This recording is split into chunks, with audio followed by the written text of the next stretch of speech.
Governor Cuomo says New York State is far short of the 30,000 ventilators needed for hospitals. Gilad Malamed looks at the role Western New York could play in filling that need.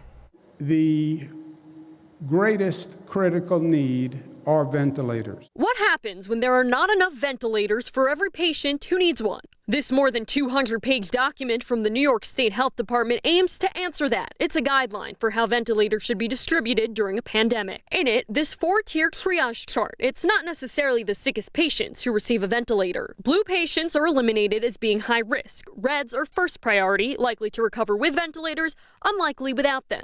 Yellows are second priority. They're very sick and might or might not recover with a ventilator. Greens don't need one. According to the 2015 guidelines, old age by itself is not a determining factor, but age could be a tiebreaker in certain circumstances. The goal is for this to never be implemented. Governor Andrew Cuomo says the state has obtained 7,000 ventilators. That's less than 1/4 of what he says is needed. FEMA says we're sending 400 ventilators.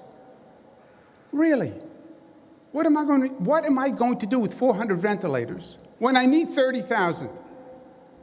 You pick the 26,000 people who are going to die because you only sent 400 ventilators. Cuomo says the desperate need is leading to new testing, splitting one ventilator between 2 COVID-19 patients. Private companies are looking to fill the ventilator void, including Tesla. Local leaders are imploring the company to manufacture at the state-subsidized Buffalo facility. We can make anything in Western New York. We already have the factories here. We have the know-how.